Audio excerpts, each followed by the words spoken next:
Friends, तो आज हम करने वाले हैं हमारी ऑर्गेनिक की सबसे इंपॉर्टेंट नेम रिएक्शन, जो कि हर बार पेपर में पूछी जाएगी, जिसका नाम है हमारे पास राइमर टाइमन रिएक्शन। ठीक है, ये आप सबको पता भी होगा, ये बहुत ही ज्यादा इंपॉर्टेंट है पेपर के पॉइंट ऑफ व्यू से। ठीक है, तो इसे मैं आपको सबसे आसान तरीके से समझाऊंगा, जिससे आपको बिल्कुल ही इजीली समझ में आ जाए और ज्यादा दिन तक याद रहे, ताकि आप इसे पेपर में बहुत ही अच्छे से लिख कर आए। और आज हम इसका मैकेनिज्म भी करने वाले हैं, ठीक है, इसी वीडियो के अंदर, तो बने रहिए हमारे साथ। तो सबसे पहले हमारे पास देखो पॉइंट नंबर वन क्या है कि जो ये रिएक्शन है किसके द्वारा शो की जाती है, ये हमारे पास एरोमेटिक अल्कोहल के द्वारा शो की जाती है भाई। किसके द्वारा? एरोमेटिक अल्कोहल के द्वारा शो की जाती है। एरोमेटिक अल्कोहल मतलब हमारे पास कोई भी एक बेंजीन रिंग होगा और उसके ऊपर क्या लगा हुआ होगा भाई, एक अल्कोहल ग्रुप लगा हुआ होगा। फॉर एग्जांपल मेरे पास क्या है भाई, एक फिनोल है। ठीक है, यहां पर उसके बाद क्या होगा, इसके बाद इसके अंदर हमारे पास दो टाइप्स के प्रोडक्ट बनेंगे। वो डिपेंड करेगा कि आप रिएजेंट क्या ले रहे हैं। ठीक है, मैं आपको एक बार बता देता हूं। देखो हमारे पास क्या है, उसके अंदर हमारे पास दो टाइप्स के प्रोडक्ट बनेंगे। वो डिपेंड करेगा कि आप रिएजेंट क्या ले रहे हैं, ये मैंने बता दिया था। पता है, एक जो प्रोडक्ट बनेगा, देखो पॉइंट नंबर 2, जो इसका प्रोडक्ट बनेगा वो बनेगा हमारे पास सैलिसिलिक एसिड। क्या बनेगा? Salicylic acid. अब ये हमारे पास आप क्या लो, ये फिनोल है हमारे पास, और उसके ऑर्थो पोजीशन पर क्या लगा दो भाई, एक एसिडिक ग्रुप लगा दो। ये क्या बन गया भाई हमारे पास? Salicylic acid.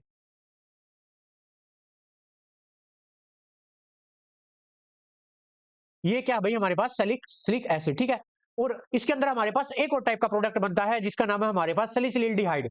ठीक है, आप इसके ऑर्थो पोजीशन पर एक एल्डिहाइड ग्रुप लगा दो, वो हमारे पास क्या बन जाएगा भाई? सैलिसिलिल्डिहाइड। ठीक है, अब ये बनेंगे कैसे, क्या क्या कंडीशन रहेगी, वो हम देख लेते हैं। सबसे पहले मैं बीच में लिख लेता हूं हमारे पास इसका जो रिएक्टेंट है, जिसका नाम है हमारे पास फिनोल। आपको ये छोटी छोटी बातें याद रखनी होंगी।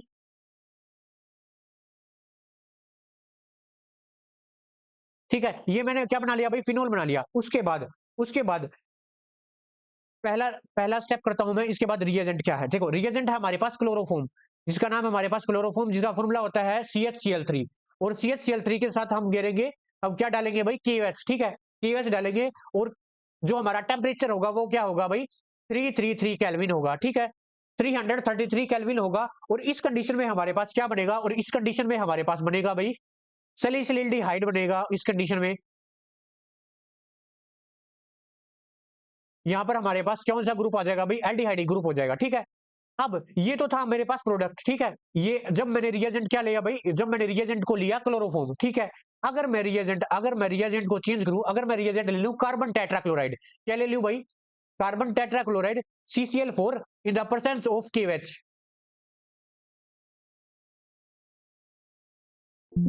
और जो टेम्परेचर की कंडीशन है वो बिल्कुल सेम रहेगी, 333 केल्विन टेम्परेचर होगा। ठीक है, और यहाँ पर जो हम CO2 गैस लेंगे और साथ में हम जो प्रेशर है वो 7 से लेकर, ये वो 4 से लेकर 7 ATM तक प्रेशर होगा। ठीक है, 7 से मतलब 4 से लेकर 7 एटमॉस्फेरिक प्रेशर होगा हमारा। और हमारे पास जो टेम्परेचर है वो हमारे पास कितना रहेगा? 333 केल्विन। ठीक है, अब देखो भी ध्यान से, अब इस कंडीशन में हमारे पास क्या प्रोडक्ट बनेगा? इस कंडीशन में हमारे पास प्रोडक्ट बनेगा भाई सैलिसिलिक एसिड। ठीक है, क्या बनेगा? Salicylic acid. आप जो हमारे पास राइमर टाइमर रिएक्शन है, इसके अंदर पता है, आप ये प्रोडक्ट भी बना सकते हो, ये प्रोडक्ट भी बना सकते हो, लेकिन आपको ये अच्छे से याद रखना होगा कि हम रिएजेंट क्या डाले हैं। ऐसा बिल्कुल भी नहीं करना है कि आपने अगर ये रिएजेंट डाल दिया और प्रोडक्ट आपने ये बना दिया, वो बिल्कुल ही गलत हो जाएगा। अगर आप ये रिएजेंट डाल रहे हैं तो आपको प्रोडक्ट भी यही बनाना पड़ेगा। ठीक है, इसका नाम है हमारे पास सैलिसिलिक एसिड। देखो एल्डी पीछे कौन सा ग्रुप लगा हुआ है? पीछे ओइक एसिड वाला लगा हुआ है ना। ठीक है, एसिडिक ग्रुप लगा हुआ है, और यहाँ पर हमारे पास एल्डिहाइड ग्रुप लगा हुआ है। ठीक है, इसलिए इसका नाम हमारे पास क्या हो गया? सैलिसिलिक एसिड हो गया, और इसका नाम हमारे पास क्या हो गया भाई? सैलिसिलिल्डिहाइड।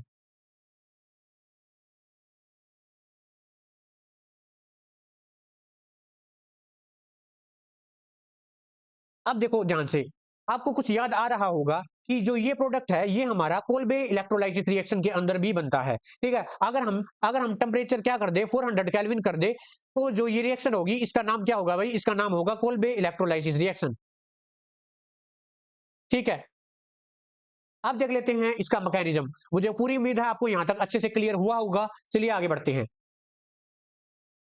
देखो भाई, अब इसका मैकेनिज्म करेंगे। जो इसका मैकेनिज्म होगा, देखो अब हम क्या करेंगे भाई? Mechanism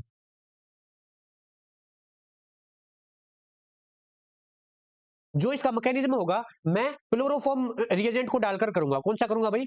mechanism with chloroform, CH3 in the presence of KOH। ठीक है, ये वाला करेंगे। ठीक है, आप मैकेनिज्म कोई सा भी कर सकते हो, इसमें कोई इश्यू नहीं होगा।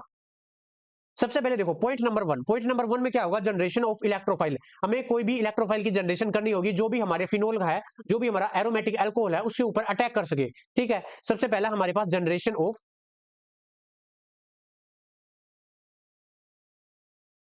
Of electrophile.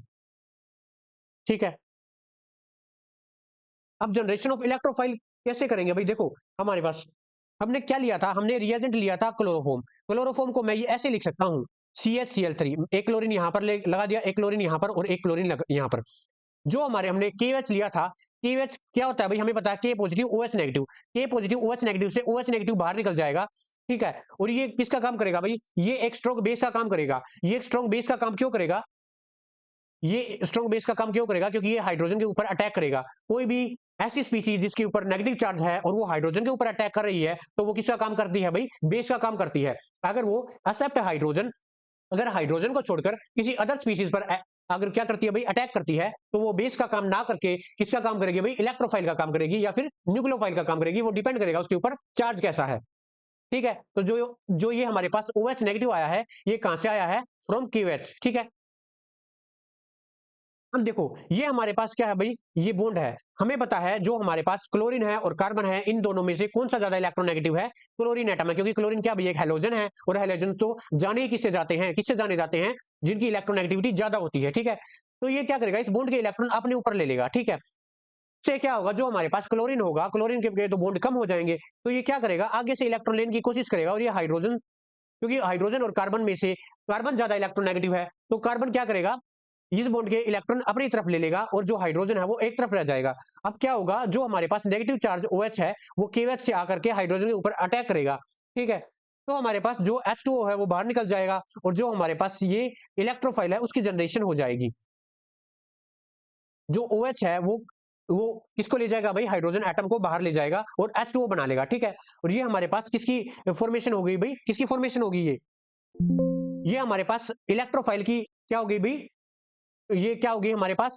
वो जनरेशन हो गए, जनरेशन ऑफ इलेक्ट्रोफाइल। ये हमारा जो स्टेप है वो कंप्लीट हो गया, और इसका नाम है हमारे पास, देखो हमारे पास दो क्लोरीन लगे हुए ना, इसका मतलब डाइक्लोरो। और हमारे पास कार्बन, कार्बन के ऊपर हमारे पास अगर इलेक्ट्रॉन का पेयर आ जाए तो उसको हम क्या बोलते हैं? कार्बिन बोला जाता है भाई। क्या बोला जाता है? कार्बिन। ठीक है, तो इसका नाम है हमारे पास डाइक्लोरो कार्बिन।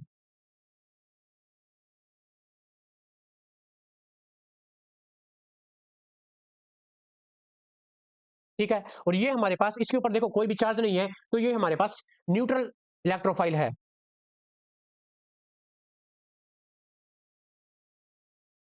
ठीक है, अब हमारे पास आएगा सेकंड स्टेप। सेकंड स्टेप में क्या करेंगे वो ध्यान से देखो। अब जो हमारे पास जो इलेक्ट्रोफाइल बना है, वो जो हमारा रिएक्टेंट होगा यानी कि फिनोल, उसके ऊपर अटैक करेगा। ठीक है, सेकंड स्टेप में हम क्या करेंगे?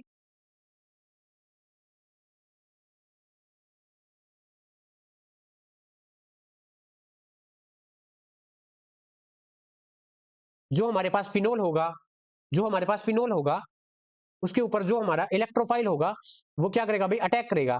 ये मेरे पास इलेक्ट्रोफाइल था। ठीक है, अब क्या होगा? हमें पता है जो OH ग्रुप है वो प्लस आर इफेक्ट शो करता है, जिसके कारण क्या होगा? जो हमारे पास ऑक्सीजन के ऊपर जो लोन पेयर था वो बेंजीन रिंग के अंदर जाने स्टार्ट होंगे। ठीक है, रेजोनेंस के अंदर ये इलेक्ट्रॉन यहाँ पे चला जाएगा, तो इसके पास, इस कार्बन के पास ज्यादा इलेक्ट्रॉन हो जाएंगे, तो ये अपना इस बॉन्ड के इलेक्ट्रॉन आगे शिफ्ट कर देगा भाई। ठीक है, आगे शिफ्ट करने के बाद जो यहाँ पर नेगेटिव चार्ज था वो इसके ऊपर अटैक करेगा। तो हमारे पास आगे वाली स्ट्रक्चर कैसे बन जाएगी? देखो,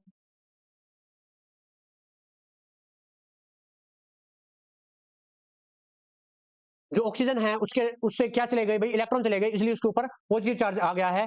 और यहाँ पे जो हाइड्रोजन था वो मैंने ऐसे शो कर दिया है, और ये हमारे पास CCl2 था, नेगेटिव। ठीक है, अब नेक्स्ट स्टेप में क्या होगा? नेक्स्ट स्टेप में क्या होगा भाई? जो हमारे पास ये हाइड्रोजन होगा, ये अपने बॉन्ड के इलेक्ट्रॉन वापस इस बेंजीन रिंग को देकर यहां से क्या हो जाएगा? रिमूव हो जाएगा।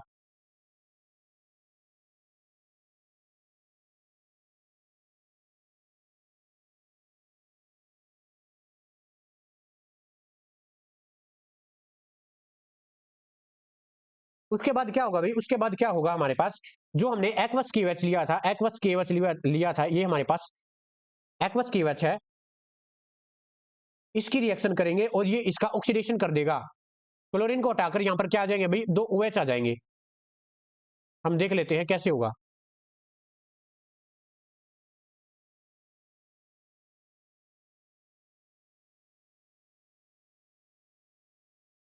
और हमें पता है कि एक कार्बन के ऊपर 2 OH ग्रुप हमेशा ही हाईली अनस्टेबल होते हैं।